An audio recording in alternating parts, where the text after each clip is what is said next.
섣달이 들어선 지도 한참이나 되었다. 큰 바람 때문에 인심조차 가물어 있고 정월이 코앞이라 설이 머릿속에 든 사람들은 재수며 설빔이며 머릿속이 어수선하지만 올해는 거의 실종 상태이고 체념의 상태이다. 살아있는 사람들조차 허덕이는 판에 죽은 사람들 챙기는 것이 무슨 대수랴. 하지만 그래도 누가 물으면 그렇게 대답은 하지 않는다. 없는 형편에는 집안에 있는 돈이 될 만한 것들을 죄다 내다 팔아서라도 무엇인가를 장만하고 사고 마련해서 설을 준비한다. 눕그릇도 다 내다 판다.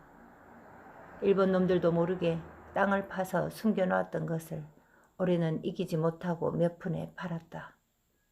봉황이 그려진 병풍도 지게에 지고 한약방에 갖다 팔았다. 몇 대째 집에서 내려오는 굵직하게 붓으로 쓰인 그것도 사정사정해서 팔았다. 어떤 집은 남자가 객지에서 돌아오기만 기다린다. 새 옷을 싼 보따리를 들고 안주머니에서는 지전 한 다발을 꺼내놓을 것이라고 꿈을 꾸며 냉구들 위에 놓인 떼물 절여진 이불을 나누어 덮고 고개는 삽작으로 향하고 시루속 콩나물처럼 앉아있다. 만만치 않은 삭풍이 불어댄다. 넓은 태봉의 뜰이 더욱 그렇게 만들고 있는데 일찌감치 일어난 소양은 오늘도 머리만 어지럽지 마냥 손을 놓은 채 넋을 놓고 있다. 오직 의식에 붙들려 있는 것이라곤 팔에 안겨있는 한 수뿐이다. 어제도 큰아지매가 그랬다. 혼자 가겠냐? 누구라도 데리러 오라고 전보라도 넣어야 안 되겠냐? 삼천포에 기배를 넣어서 소양과 동행할 사람을 부르는 게 어떠냐는 것이었다. 소양은 그저 괜찮다고 답했다. 그리고 큰아지매도 더 이상 말하지 않았다. 어쩌면 소양에게 갈 날을 알려준 정도에 지나지 않을지도 모른다. 3, 7일 후에 간다고 소양은 한 번도 말하지 않았는데 큰아지매의 입에서 그렇게 굳어지게 되었고 또 자연스레 그렇게 모두가 알고 있다. 하지만 갈 날이 내일 모레인데도 소양은 도무지 갈 일이 한 10리쯤은 남아있는 것처럼 느껴진다. 느린 걸음으로 가면 한 달쯤 걸리는 것처럼 말이다. 훌훌 날아서 삼천포로 가겠다던 마음은 온데간데 없다. 팔에 안겨 아직도 색색거리며 자고 있는 한수의 눈꺼풀 위 파란 실핏줄을 내려다본다. 소양은 자신도 모르게 양팔에 힘이 들어가며 꼭 끌어안는다. 아까부터 마당을 왔다 갔다 하는 장씨 아저씨의 발소리를 듣고 있다. 아궁이에 불을 넣은 후라 어디서 들어왔는지 연기가 코끝에 닿는다. 섣달 해는 늦게도 뜬다.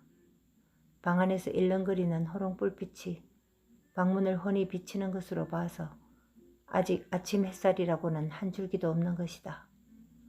장서방이 소양의 방문에 비치는 불빛을 알고 불러본다. 한수는 깼나?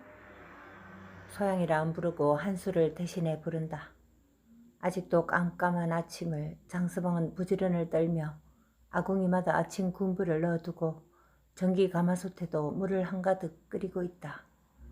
사람을 구하기 전에는 가지 말라고 했던 큰아지매가 어제 장서방에게 혹시라도 아무도 없으면 장서방이 소양이를 삼천포까지 데려다 주라고 당부까지 했다.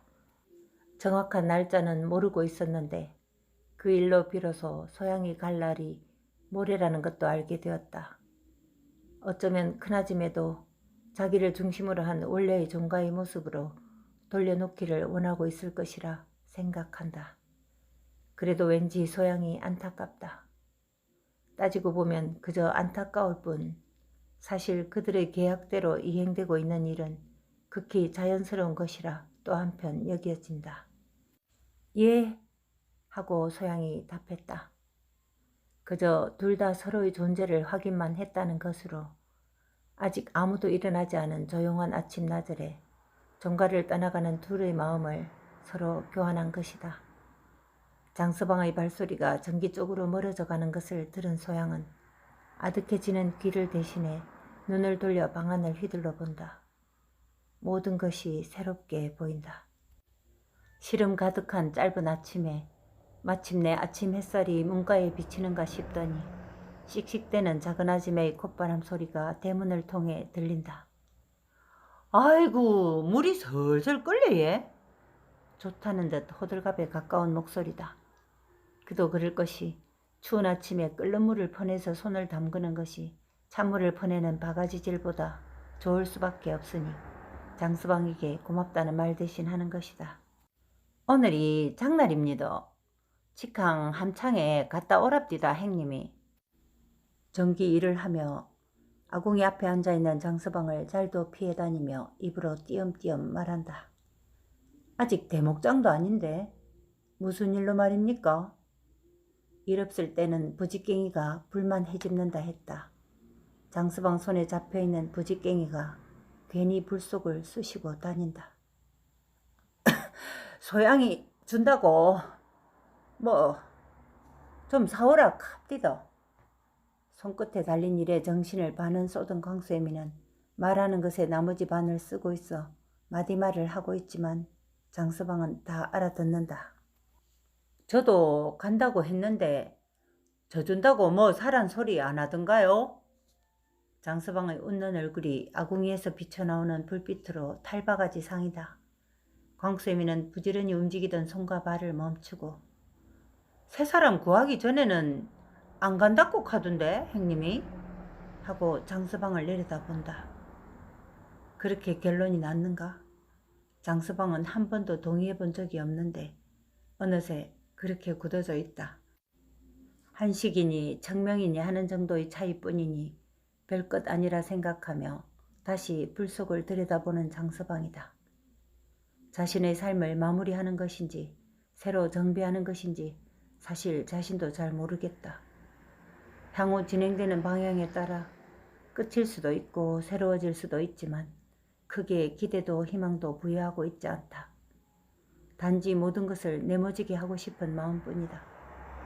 이름도 찾고 죗값도 치르고 쓰고 있던 허울을 훌쩍 벗어버리는 것이 장서방에게는 중요하다.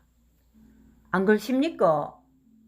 물이 뚝뚝 떨어지는 바가지를 손에 든 광수애미는 불꽃을 보며 혼자만의 생각에 잠겨있는 장서방에게 고개까지 숙여 되묻는다. 그런 광수애미를 올려다보며 장서방은 무슨 말인지 모르는 얼굴로 뭐가 말입니까? 하고 묻는다. 아, 뭐긴 뭔겨. 장씨 얘기지. 하고는 휙 돌아서서 하던 일을 계속하는 것으로 봐서 설명하기가 싫은 모양이다.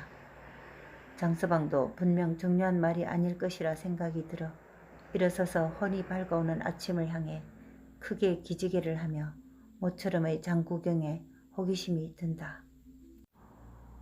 태섭은 몇 날 며칠 동안 지고 있었던 구두를 오늘은 벗고 함창으로 나섰다. 장날인 줄 알고 나온 것도 아닌데 마침 장날이라 사람들로 북적댄다. 그저 집에 있는 것이 싫어서 나왔다. 그런데 사람들을 마주치는 것이 더 싫었다.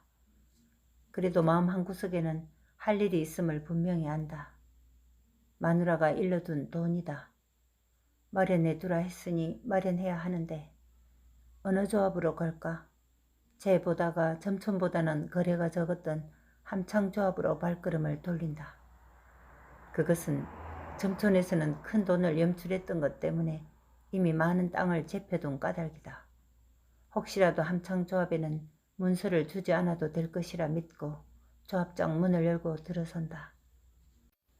그러나 태섭은 불과 반시간도 되지 않았을 때 경직된 얼굴로 문을 나선다. 그리 큰 돈도 아닌데 문서가 필요하다는 말에 그냥 일어섰다. 소문은 순식간이었다. 태섭이 방 안에 머무는 동안 이미 정부에서 발표한 참의원 선거 취소가 퍼졌고 그 선거에 목매고 뛰던 태섭에 대한 사람들의 입방아가 태섭만 빼고 다 알고 있는 사실이 된 것이다. 소문은 그리 태섭에게 호의적으로 나도는 게 아니었다. 없고 배고픈 사람들의 질투 때문인지 아니면 그동안의 사람들에 대한 종가의 미온적인 태도 때문인지 몰라도 땅이란 땅은 다 잡혔다는 둥, 기생집마다 밀린 술값이 수십만 원에 이른다는 둥, 심지어 안방마님은 서울로 가버렸다는 둥, 마을에 송아지까지 풀어주거나 겨울날 양식까지 구워주는 것과는 영 딴판으로 악의적 소문이 흉흉하게 퍼지고 있었는데 종가와 그 속에 머물고 있는 사람들만 모르고 있는 중이다. 겨울 하늘이 제법 보기 좋게 푸르다 느낀 태섭은 머리 바로 위에 이고 사는 하늘인데 자신이 얼마 만에 보는지 비로소 느낀다. 터덜거리는 발걸음이 갈 곳이 없다. 참여한 선거를 위로하는 사람들도 귀찮고 누구를 만나거나 찾아가기도 싫다. 그런데 더 가기 싫은 곳이 바로 자신의 집이다. 그러고 보니 더 이상 갈 곳이 바닥이 난 태섭은 자신도 모르게 발걸음이 가던 것을 멈추고 앉아보니 태봉으로 돌아가는 길의 중간쯤에 와 있다. 언젠가 창원의 아바이가 영문도 모르게 누군가에게 맞아 죽은 바로 그 묘지 근처다. 햇볕이 잘 드는 양지 쪽에 태섭은 앉았다. 담배를 빼물고 인생이 참 간사하다고 느끼며 연기를 탄식하듯 뿜어낸다. 광수애미는 태봉을 나설 때만 해도 소양이 떠나갈 때 줄 것들을 장만한다고 마음 한구석이 서늘했건만 붐비는 사람들 틈에서 온갖 물건들이 즐비한 것을 보고 취해버리는 바람에 어느새 입에서는 찬사를 연발하며 손으로 집어보고 몸에 대보고 뒤집어보고 몰아보고 가로보고를 해대며 옆에서 그저 망부석처럼 따라만 다니는 장수방도 의식하지 못한다. 살 겁니까? 보다 못한 장수방은 시간만 흘러가고 피곤해지는 것을 느끼고 책망하듯 광수애미에게 묻는다. 장수방의 눈길을 바라본 광수애미는 비로소 정신을 차리듯 그렇게 말입니다. 하도 못 보던 것이 많아서리. 행님이 소양이 입힐 옷가지들을 사라 캐스이 옷전으로 가보입시다. 사실 장서방도 소양을 위해 무언가를 마련하고 싶었다. 하지만 무엇을 주어야 좋을지 그저 막연하기만 했는데 광수애미가 옷이라는 말을 하자 그렇지 하고 동의를 한다. 이 추운 겨울에 그래도 몸을 감싸는 것이 최고겠지. 그러다가 문득 털신이 있다면 더 좋을 것이란 생각이 든다. 그런데 아차, 문수를 모른다. 괜히 손을 펴서 허공에 재보지만 그걸로 알 리가 없다. 광수 어머니, 혹시 서양이 고무신 몇 번 신는지 압니까? 발걸음은 옷전으로 가면서 갑자기 신발 문수를 묻는 장수방에게 광수애미는 와예, 신살났고 예? 걔는 내 거보다 한참이나 적던데 모릅니다. 옷전에는 설빔을 빙자하여 옷이 산더미처럼 쌓여있다. 아이들 옷이 주로 걸려있고 바닥에도 덜출수록 더 나오게끔 수북하게 거름더미처럼 놓여있다. 여기서 사고 있으시오? 저는 신발 하나 보고 오지요. 광수애미에게 이르고는 장수방은 속으로 역시 따뜻한 털신이 좋겠다 결정했다. 까짓 문수를 모르긴 하지만 손바닥만한 걸로 산다면 분명 약간 크거나 맞을 것이라 생각한다. 성컴성컴 신발점에 들어서서 역시 설 때문에 대목을 보려고 쌓아놓은 신발을 뒤적인다. 그중 헝겊으로 쌓였지만 속에는 털이 북슬북슬한 것을 골랐다. 그동안 여름이나 겨울이나 그저 고무신만 신고 있던 소양을 생각해 볼 때 어쩌면 소양이 처음으로 이런 신을 신을 수도 있다 여겨진다. 옷전으로 돌아오니 광수애미가 보이질 않는다. 장이라고 해봐야 한 바퀴만 휘돌면 다 거기서 거기라 장수방은 제자리에 우선 한눈에 보이는 사방을 둘러보고 다시 천천히 발걸음을 옮겨 찾아 나선다. 소양은 큰아지매를 고마워해야 할지 야박하다 해야 할지 몰라 아침부터 방 안에서 골몰하고 있다. 말로는 아침 밥상을 물리자마자 한수를 챙겨 안고 가며 밤새 고생했으니 이따가 전 물리기 전까지 잠이라도 자라고 하며 갔지만 그것이 진정 자신을 생각해서 하는 말인지 한수를 떠안고 가며 체면치레하는 것인지 도무지 모르겠다. 그리고 여기저기 말끝에 이제 갈 날이 몇 밤 안 남았다고 넌지시 알려주는 것도 역시 아쉽다는 것인지 날짜만 되면 즉시 떠나라는 말인지 통 모르겠다. 하지만 한 가지 분명한 것은 있다.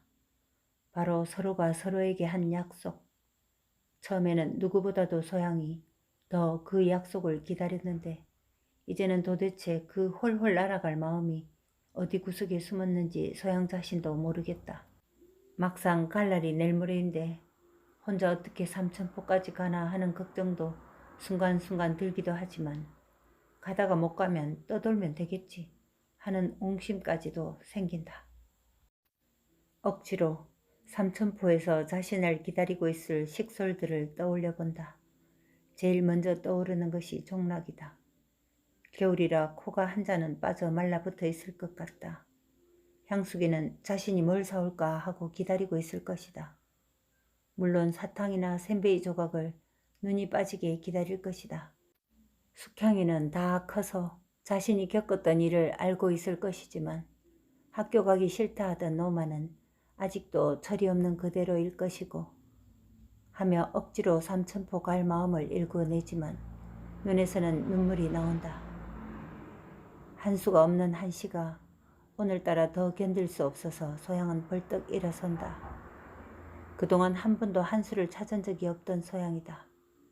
큰아지매가 데리고 오면 젖을 물리고 품에 안고 있거나 하지만 또 큰아지매가 데리고 안 채로 가면 그저 바라만 보았던 소양이지만 지금은 기다릴 수가 없는 심정이라 문을 거의 박차다시피 하며 안채 대청에 가서 부른다. 한수 깨십니까? 울음소리도 들리지 않는데 소양은 한수가 깼느냐 물으며 눈물을 소리도 없이 뚝뚝 흘러내린다. 조용히 안방문이 열리더니 큰아지매가 앉은 채로 몸을 내밀고 소양을 본다. 오들오들 떨며 울고 서 있는 소양을 보던 큰아지매는 한참이나 아무 말이 없다. 소양도 말없이 그저 큰아지매의 눈을 한참이나 보며 울지만 자신이 울고 있는지도 모른다. 이따가 내가 데리고 가마 하고 큰아지매는 조용히 문을 닫아버린다. 자고 있는 한수를 생각해서 말도 문소리도 극히 조용히 하고 있다. 닫힌 문을 바라보던 소양은 마침내 엉엉 하고 울음을 터뜨린다. 자신도 모르게 터져나온 통곡이다. 스스로도 놀라서 얼른 돌아서 자기 방문으로 가면서도 막을 수 없게 나오는 통곡을 감출 수가 없다. 눈물이 어렁거려 문고리도 잡을 수 없다. 방 안으로 겨우 들어서는 발길에 고무신도 한짝 딸려 들어왔다. 그냥 널려있던 이불 위에 엎드려 마음껏 울음을 쏟아낸다. 속이 시원해진다. 소리도 더 크게 나오는가 싶더니 속은 따라서 더 시원해짐을 느낀다. 큰아지매는 그 소리를 다 듣고 있다. 그동안 한 번도 소양이 문 앞에까지 와서 한수를 찾은 적이 없었다는 것도 다 안다. 하지만 기어이 이런 순간이 올 수도 있을 것이라 짐작은 하고 있었다. 막상 닥치고 보니 냉정한 줄 알았던 자신도 어찌해야 할지 모르겠다. 그래서 그냥 두고 보고 있다. 종가에서 여자 곡소리가 난다고 난리칠 일은 아니다. 그렇다고 두고만 볼 수도 없을 일인데 자고 있던 한수가 마침 팔을 허우적대더니 엥 하고 울어댄다. 낳은 엄마와의 교감인가 하는 생각이 순간 든다. 큰아지매는 포대기를 곱게 안고 울어대는 한수를 얼르며 소양의 방문 앞으로 가서 소양을 부른다. 문 열어라.